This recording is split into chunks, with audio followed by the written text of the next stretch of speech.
أعوذ بالله من الشيطان الرجيم. بسم الله الرحمن الرحيم. ذلك من أنباء الغيب نوحيه إليك وما كنت لديهم إذ أجمعوا أمرهم وهم يمكرون وما أكثر الناس ولو حرصت بمؤمنين وما تسألهم عليه من أجر إن هو إلا ذكر للعالمين. وكأي من آية في السماوات والأرض يمرون عليها وهم عنها معرضون وما يؤمن أكثرهم بالله إلا وهم مشركون.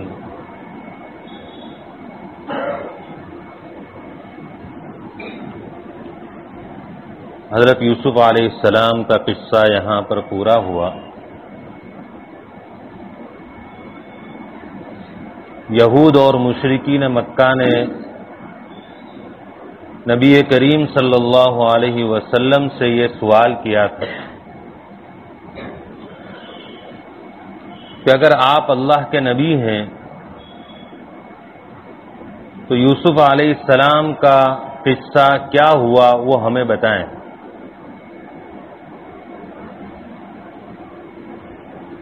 اور یہ بات یہود نے مشرکین مکہ کو سمجھائی تھی، اور مقصد یہ تھا، ان کا خیال یہ تھا کہ نبی کریم صلی اللہ علیہ وسلم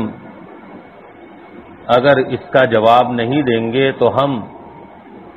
اس بات کو آگے بڑھائیں گے اور لوگوں سے کہیں گے کہ دیکھو یہ نبی کیسے ہو سکتے ہیں، ان کو تو یوسف علیہ السلام کا قصہ بھی معلوم نہیں. تو گویا انہوں نے نبی کریم صلی اللہ علیہ وسلم کے نبی ہونے کا امتحان لیا تھا. تو اللہ تعالیٰ نے پوری سورت اس کے جواب میں نازل فرما دی.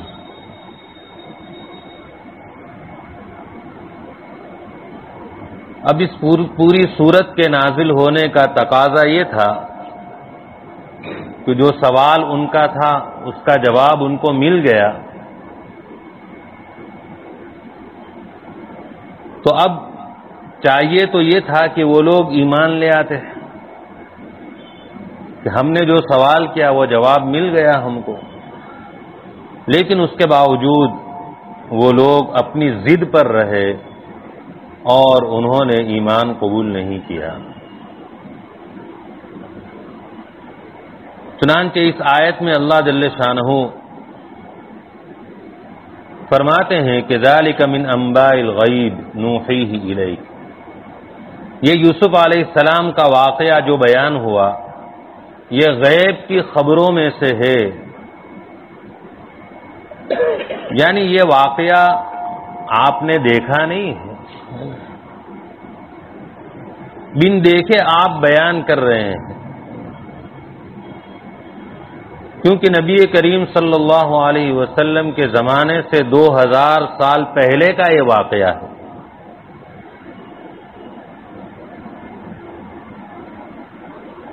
تو جب آپ نے اس واقعے کو دیکھا نہیں، جب یہ واقعہ ہوا جس وقت یوسف علیہ السلام کے بھائی وہ مشورہ کر رہے تھے اور تدبیریں کر رہے تھے کہ یوسف علیہ السلام کو اپنے ابا سے کیسے جدا کیا جائے، تو یہ سب کچھ جو ہو رہا تھا اس وقت نبی کریم صلی اللہ علیہ وسلم تو وہاں موجود نہیں تھے. نیز یہ واقعے کے معلوم ہونے کے جو اسباب ہیں ان اسباب میں سے کوئی سبب بھی نبی کریم صلی اللہ علیہ وسلم کے پاس موجود نہیں. کوئی واقعہ پہلے ہو چکا ہوتا ہے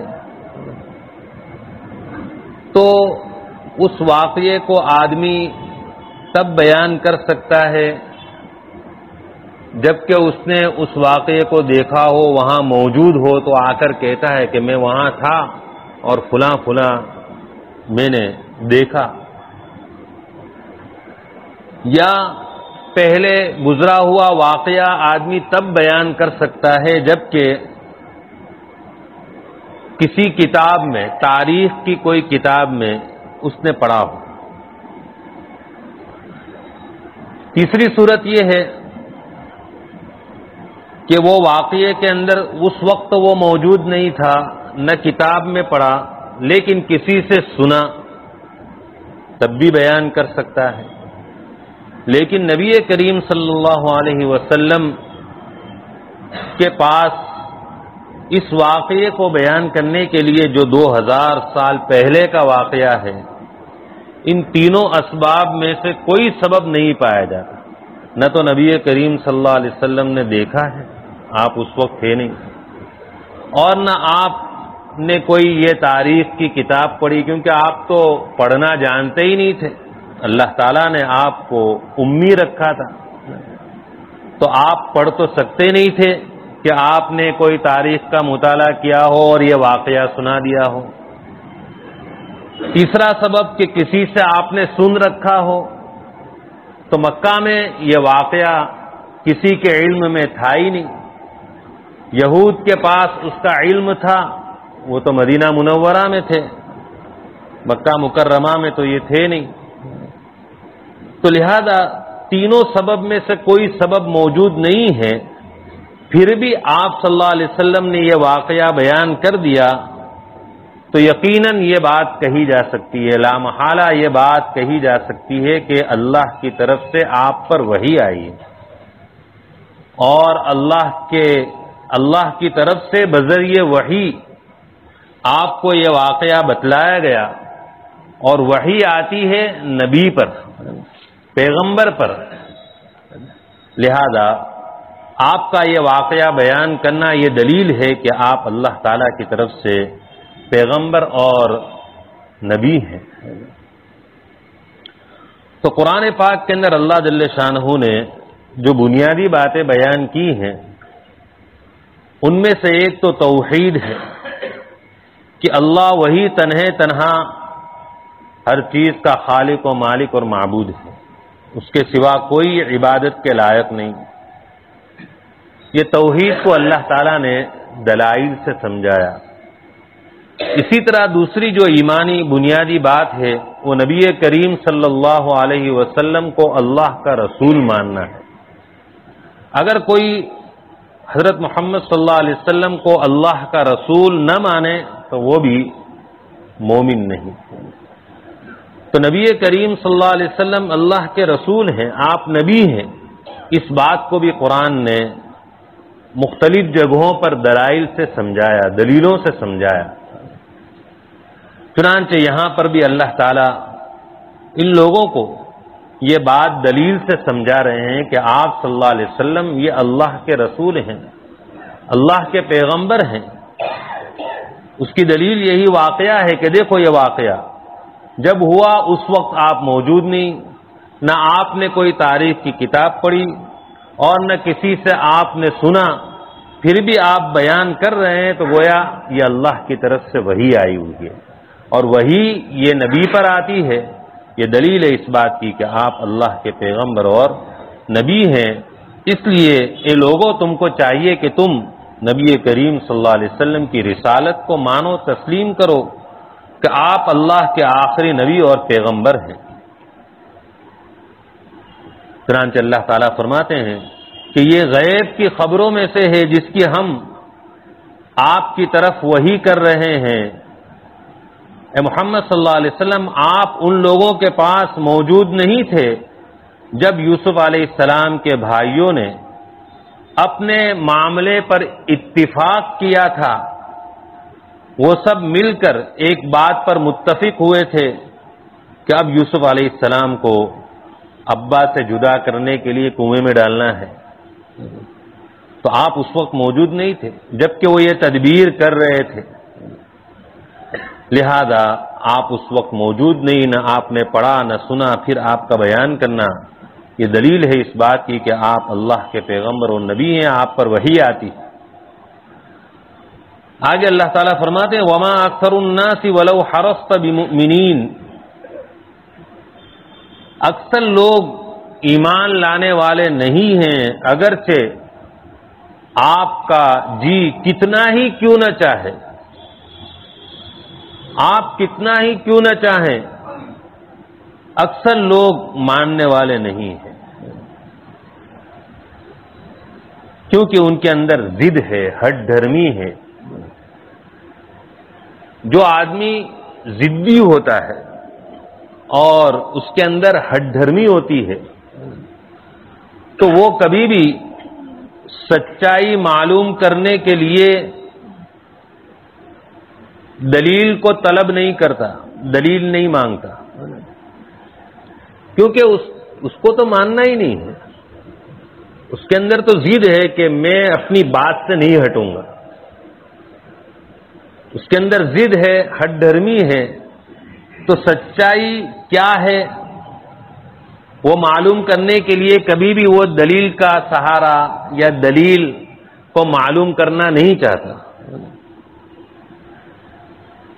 یہ نشانی ہے کہ یہ ضدی ہے، ہٹ دھرمی ہے اس کے اندر، بلکہ وہ اس شخص کا مزاج یہ ہوتا ہے کہ کس طرح کوئی ایسی بات ملے، کس طرح کوئی ایسی دلیل ملے جس کو بہانہ بنا کر اس حق بات کا انکار کرے، اس کا تو مزاج یہ ہوتا ہے۔ تو کوئی بات ایسی ملنی چاہیے کہ اس کو اٹھا کر یوں کہا جائے کہ یہ غلط ہے، سچائی کا انکار کرنے کی دلیل کی تلاش میں وہ تو رہتا ہے، سچائی معلوم کرنے کی اور سچائی تک پہنچنے کے لیے وہ کبھی دلیل معلوم کرنے کی فکر نہیں کرتا۔ تو اللہ تعالیٰ فرماتے ہیں کہ یہ لوگ بھی، انہوں نے جو آ کر آپ سے یہ سوال کیا کہ آپ اللہ کے نبی ہیں تو یوسف علیہ السلام کا قصہ بیان کریں، یوسف علیہ السلام کا قصہ کیا ہوا تھا، تو ان کا مقصد یہ نہیں تھا کہ اگر یہ بیان کر دیں گے تو ہم ایمان لے آئیں گے، کیونکہ ان کے اندر تو ضد ہے، ہٹ دھرمی ہے۔ سچائی معلوم کرنے کے لیے انہوں نے یہ دلیل نہیں مانگی کہ آپ یہ واقعہ بیان کریں۔ جو لوگ سچائی کو معلوم کرنے کے لیے صحیح معنی میں طالب ہوتے ہیں اس کی دلیل کے کہ بھئی حق کیا ہے وہ ہم کو مل جائے، اس کے لیے وہ اگر دلیل کی تلاش میں ہوتے ہیں تو پھر ان کے سامنے جب وہ دلیل سچائی کی آتی ہے تو مان لیتے ہیں، لیکن انہوں نے مانا نہیں، انکار کیا۔ یہ دلیل ہے کہ ان کے اندر یہ سچائی معلوم کرنے کی طلب نہیں ہے صحیح معنی میں، بلکہ ان کے اندر ضد ہے اور ہٹ دھرمی ہے۔ ورنہ کیا بات ہے کہ جو سوال کیا تھا اس کا جواب مل جانے کے بعد بھی اب ایمان نہیں لاتے اور ماننے کے لیے تیار نہیں۔ وما تسألوہم علیہ من اجر ان هو الا ذکر للعالمین۔ اس آیت کے اندر ان لوگوں کی مزید ہٹ دھرمی اور ضد کو بیان کیا جا رہا ہے اور ان کو سمجھایا جا رہا ہے کہ دیکھو محمد صلی اللہ علیہ وسلم تم کو جو دلائل سے سمجھا رہے ہیں کہ اللہ ایک ہے اور میں اللہ کا آخری سچا پیغمبر ہوں، تو یہ جو کچھ تم کو سمجھا رہے ہیں کیا اس پر کوئی تم سے معاوضہ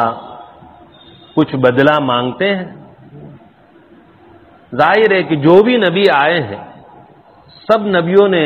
علی الاعلان یہ بات کہی ہے کہ ہم اس تبلیغ پر تم سے کچھ مانگتے نہیں ہیں۔ وما تسألوہم علیہ من اجر،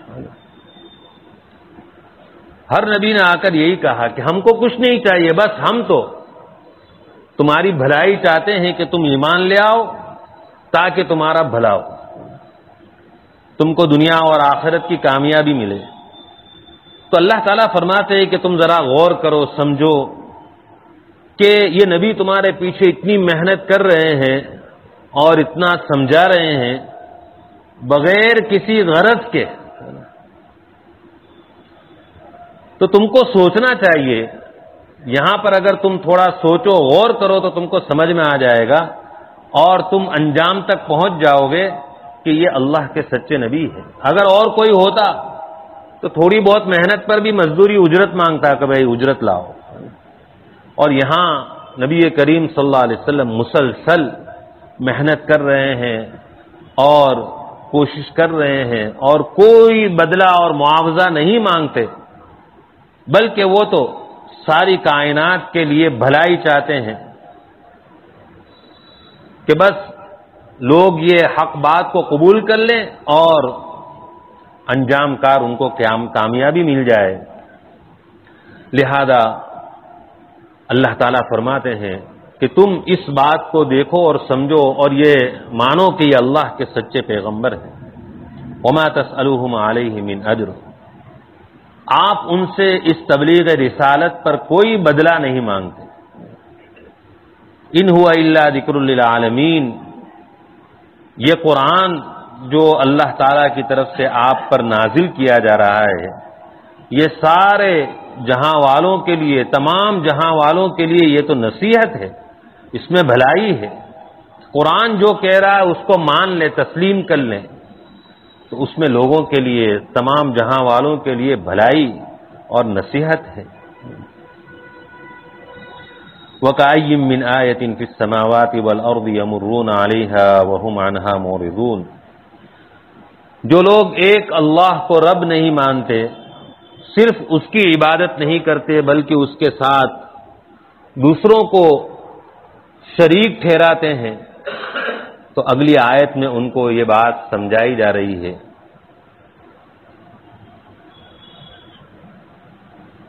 کہ اگر لوگ اللہ تعالی کو پہچاننا چاہتے ہیں کہ وہی تنہا معبود ہے، اس کے سوا کوئی عبادت کے لائق نہیں، تو اس کو پہچاننے کے لیے خود اسی نے کائنات میں ایسی نشانیاں رکھی ہیں، آسمانوں میں، زمین میں، کہ اگر انسان اس کے اندر غور کرے اور تھوڑا اپنی سوچ کو، عقل کو، سمجھ کو استعمال کرے تو وہ اللہ کو پہچان سکتا ہے، وہ اس بات کا قائل ہو سکتا ہے کہ اللہ وہی تنہا عبادت کے لائق ہے، اس کے ساتھ کوئی شریک نہیں۔ لیکن لوگوں کا یہ حال ہے، اللہ تعالیٰ فرماتے ہیں کہ وَكَأَيٍّ مِّنْ آيَةٍ فِي السَّمَاوَاتِ وَالْأَرْضِ، کتنی نشانیاں ہم نے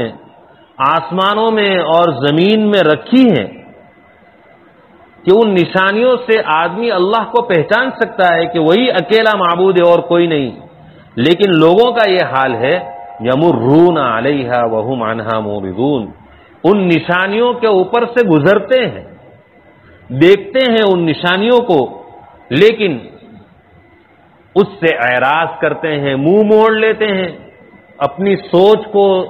عقل کو استعمال ہی نہیں کرتے۔ تو ایک ہے اللہ کی قدرت کی نشانیوں کو اس طرح دیکھنا جس طرح اور چیزوں کو آدمی دیکھ رہا ہوتا ہے، کہ بھئی پنکھا دیکھا، دیوار دیکھی، مکان دیکھا، تو اگر کوئی آدمی اور چیزوں کی طرح آسمان کو بھی دیکھ لے کہ یہ بھی ایک چیز ہے، زمین کو بھی دیکھ لے یہ بھی ایک چیز ہے، سورج اور چاند کو بھی دیکھ لے کہ یہ بھی اور چیزوں کی طرح ایک چیز ہے، تو پھر اس میں انسان میں اور حیوان میں کوئی فرق نہیں رہتا، کیونکہ حیوان بھی وہ بھی دیکھتا ہے، سمندر اور پانی کو دیکھتا ہے، اور جانور بھی بہت سی اللہ کی قدرت کی چیزوں کو دیکھتا ہے، درخت کو دیکھتا ہے، پہاڑ کو دیکھتا ہے، پانی کو دیکھتا ہے۔ اگر انسان بھی اسی طرح دیکھے جس طرح جانور دیکھ لیتا ہے کہ وہ بھی ایک چیز کی طرح دیکھتا ہے، اس میں تو شعور ہے نہیں، سمجھ نہیں ہے، تو اگر انسان بھی اس طرح دیکھے تو پھر اس میں اور انسان میں کوئی فرق نہیں رہا۔ تو اللہ تعالیٰ فرماتے ہیں کہ انسانوں کو تو اللہ تعالیٰ نے سمجھ دی ہے، عقل دی ہے، سوچنے کی صلاحیت دی ہے، تو یہ ساری قدرت کی نشانیاں ان کو انسان دیکھے تو عام چیزوں کی طرح نہ دیکھے، بلکہ انسان کا دیکھنا ایک فکر کے ساتھ اور انسان کا دیکھنا تدبر اور غور کے ساتھ ہو، کہ ایسا آدمی ان چیزوں کو دیکھے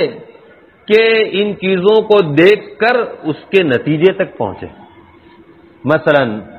آسمان کو دیکھے تو دیکھ کر یہ سوچے اتنا بڑا آسمان بغیر ستونوں کے اللہ تعالی نے بنا دیا، اور وہ ٹھہرا ہوا ہے، رکا ہوا ہے، اور دنیا کے اندر کوئی چیز بھی بغیر بنانے والے کے نہیں بنتی، چھوٹے سے چھوٹی چیز کا بھی کوئی بنانے والا ہوتا ہے، تو اتنا بڑا آسمان اگر یوں کہا جائے کہ بغیر بنائے بن گیا، یہ تو بڑی بیوقوفی ہوگی اور حماقت ہوگی۔ جب کوئی چھوٹی چیز کسی بنانے والے کے بغیر نہیں بن سکتی، تو یہ آسمان بغیر کسی کے بنائے کیسے بن گیا؟ اور ظاہر ہے کہ کوئی دعویٰ نہیں کرتا انسانوں میں یا کوئی اور مخلوق میں کہ یہ آسمان میں نے بنایا یا میری آسمان کے بنانے میں پارٹنرشپ ہے، شرکت ہے، کوئی نہیں کہتا۔ تو معلوم ہوا، دیکھو اب یہ آدمی اس طرح اگر دیکھے غور و تدبر اور فکر کے ساتھ، تو وہ نتیجے تک پہنچے گا کہ ضرور اس کا بنانے والا تو کوئی بڑی قدرت والا ہے اور وہ اللہ ہے، نتیجے تک پہنچے گا۔ اور یہ کہ عام چیزوں کی طرح دیکھ لیا یہ بھی ایک چیز ہے، تو کوئی نتیجے تک نہیں پہنچے گا۔ تو اللہ تعالیٰ فرماتے ہیں کہ لوگوں کا یہ حال ہے کہ قدرت کی نشانیاں دیکھتے ہیں، غور نہیں کرتے، گزرتے ہیں اس کے اوپر سے، پہاڑوں کو دیکھتے ہیں، اس کے پاس سے گزرتے ہیں، درختوں کے پاس سے گزرتے ہیں کیسا وہ اگا ہے، اور اسی طرح سمندروں کو دیکھتے ہیں، لیکن کبھی یہ غور نہیں کرتے ہیں کہ یہ سب کیسے وجود میں آیا، اس کو پیدا کرنے والا کون ہے۔ اسی لیے اللہ تعالیٰ نے 26ویں پارے میں فرمایا قل ارائیتم ما تدعون من دون اللہ، آپ لوگوں سے کہہ دیجئے ذرا بتلاؤ تو صحیح جن کی عبادت تم کرتے ہو اللہ کے علاوہ، ارونی ماذا خلقو، آپ ان سے کہیے ذرا بتلاؤ تو صحیح جن کی تم عبادت کرتے ہو انہوں نے کیا چیز بنائی، کیا پیدا کیا، ذرا بتاؤ۔ ام لہم شرکن فی السماوات، کیا آسمان کے بنانے میں ان کی کوئی شرکت اور اللہ کے ساتھ پارٹنرشپ ہے؟ کچھ بھی نہیں۔ تو اللہ تو وہ ہوتا ہے جو عدم سے، کوئی چیز نہیں ہے، موجود نہیں، اس کو وجود میں لاوے۔ تو لہذا اللہ کی قدرت کی نشانیوں میں یہ آسمان ہے، زمین ہے، اور آسمانوں میں بھی بہت سی چیزیں، یہ سورج اور چاند اور ستارے، یہ بھی اللہ کی قدرت کی نشانیوں میں، اس میں بھی آدمی غور و فکر کرے کہ اتنا بڑا سورج اور چاند، جو لوگ سائنس پڑھے ہوئے وہ جانتے ہیں کہ سورج یہ دنیا سے کتنا بڑا ہے، کس نے بنایا اس کو؟ کیا ایسے ہی بن گیا؟ بغیر بنائے تو کوئی چیز نہیں بنتی۔ جب آدمی غور کرے گا تو وہ نتیجے تک پہنچے گا اس کا بنانے والا اللہ، قدرت ہے بہت بڑی جس نے یہ بنایا۔ یہ رات و دن کا نظام عجیب و غریب چل رہا ہے کہ دن کی روشنی ہوتی ہے اور آہستہ ایسا عجیب تاریکی چھا جاتی ہے۔ تو اختلاف لیل و نہار، یہ بھی یعنی رات اور دن کا آنا جانا، اللہ تعالیٰ فرماتے ہیں میری قدرت کی نشانی، اس میں غور کرو تو تم مجھے پالو گے، مجھے پہچان لو گے۔ تو جو لوگ اللہ کو ایک رب اور معبود نہیں مانتے، اللہ تعالیٰ ان کے متعلق فرماتے ہیں کہ یہ نشانیوں کے اوپر سے گزرتے ہیں لیکن منہ موڑ لیتے ہیں، اس میں تدبر اور غور و فکر نہیں کرتے۔ وما یؤمن اکثرهم باللہ الا وهم مشرکون، اکثر لوگ اللہ پر اس طرح ایمان رکھتے ہیں کہ اس کے ساتھ شریک بھی ٹھہراتے ہیں۔ اکثر لوگوں کا یہ حال ہے کہ اللہ کو مانتے ہیں کہ ہاں اوپر والا بھی ہے، قدرت والا بھی ہے، مانتے ہیں، لیکن ساتھ میں وہم مشرکون، شرک بھی کر لیتے ہیں۔ توحید خالص اللہ کو پسند ہے اور وہی معتبر ہے کہ آدمی اللہ کو تنے تنہا سب کچھ سمجھے۔ اگر اللہ کو کہتا ہے قدرت والا اور اللہ تعالی کو مانتا ہے کہ ہاں ہے کوئی طاقت، کوئی قدرت، لیکن بتوں کی بھی پرستش کر لیتا ہے، اللہ کے علاوہ دوسروں کو بھی حاجت پورا کرنے والا سمجھتا ہے، مشکلات کو دور کرنے والا سمجھتا ہے کہ وہ کر سکتے ہیں، نفع نقصان وہ پہنچا سکتے ہیں۔ یہ اللہ کو مان کر یہ اللہ کے علاوہ بھی ایسا اعتقاد اور یقین رکھنا، تو یہ توحید اور یہ ایمان اللہ کے ہاں معتبر نہیں۔ اللہ تعالیٰ فرماتے ہیں اکثر لوگ اللہ پر ایمان رکھتے ہیں لیکن ساتھ میں شرک بھی کرتے ہیں، تو ایسا ایمان تو معتبر نہیں۔ اس لیے علماء فرماتے ہیں کہ توحید خالص، ایمان خالص یہ ہے جو ہر ایک کے لیے ضروری ہے، بنیادی باتیں اس کو جاننا اور اس کا دل میں اعتقاد رکھنا ضروری ہے۔ ان میں سب سے پہلی بات ہے کہ آدمی کے دل میں یہ اعتقاد ہو کہ خالق اللہ ہے۔ اللہ تعالیٰ نے فرمایا وَخَلَقَ كُلَّ شَيْءٍ، ہر چیز کو اللہ نے پیدا کیا۔ کہ پوری کائنات کچھ نہیں تھی، موجود نہیں تھی۔ پیدا کرنا اسی کو کہتے ہیں کہ کوئی سیمپل، کوئی نمونہ، کچھ نہیں تھا، سب یعنی عدم، گویا کوئی چیز موجود نہیں تھی، اللہ نے اس کو وجود دیا اور پیدا کیا یہ ساری کائنات کو، آسمان و زمین، چاند و سورج اور کواکب اور سمندر، پہاڑ، سب اللہ تعالیٰ نے اپنی قدرت سے ان کو وجود دیا۔ اس کا اعتقاد ہو کہ یہ خالق اللہ ہے، تنے تنہا ہے، اس کے ساتھ کوئی شریک نہیں۔ اور دوسری بات توحید خالص میں یہ ہے کہ آدمی یہ اعتقاد رکھے کہ پالن ہار، پالنے والا سب کو، جو زمین پر ہیں، زمین کے اندر ہیں، جو آسمانوں میں ہیں، جو آسمان و زمین کے درمیان ہیں، سب کا پالن ہار صرف اور صرف اللہ ہے۔ چنانچہ اللہ تعالیٰ نے فرمایا فَلِلَّهِ الْحَمْدُ رَبِّ السَّمَاوَاتِ وَرَبِّ الْأَرْضِ رَبِّ الْعَالَمِينَ، کہ اللہ ہی کے لیے حمد اور تعریف ہے جو آسمانوں کا رب، پالن ہار، ورب الارض، زمین کا رب، اس کا پالن ہار، ورب العالمین، اور تمام جہانوں کا رب اور پالن ہار ہے۔ کہ یہ اعتقاد ہو ہر ایک کا، خالص توحید یہ ہے کہ دل میں اعتقاد یہ ہو کہ پالنے والا اللہ ہے، سب کو پالنے والا، آسمانوں میں، زمین میں، تمام جہانوں کا پالنے والا صرف وہی۔ اور تیسری بات یہ ہے توحید خالص میں کہ دل میں یہ اعتقاد اور یہ یقین ہو کہ اللہ ہر چیز کا مالک ہے۔ انسان کسی بھی چیز کا حقیقی مالک نہیں ہے، ہر چیز کا حقیقتاً مالک وہ اللہ ہے۔ چنانچہ اللہ تعالیٰ نے جگہ جگہ فرما دیا وَلِلَّهِ مَا فِي السَّمَاوَاتِ وَمَا فِي الْأَرْضِ، اس کا ترجمہ یہ ہے اللہ ہی کی ملک ہے، یعنی اللہ ہی مالک ہے، ما فی السماوات، جو کچھ بھی آسمانوں میں ہے، وما فی الارض، اور جو کچھ بھی زمین میں ہے، اس کا مالک صرف اللہ ہے۔ یہ دل میں اعتقاد ہو کہ مالک سب چیزوں کا، زمین میں ہو، آسمانوں میں ہو، سب کا مالک یہ صرف اور صرف اللہ ہے۔ اور بھی کچھ چیزیں ہیں، 15 چیزیں علماء نے بیان کی ہیں کہ اگر یہ بات دل میں ہو تو کہا جائے گا یہ ایمان خالص ہے دل میں،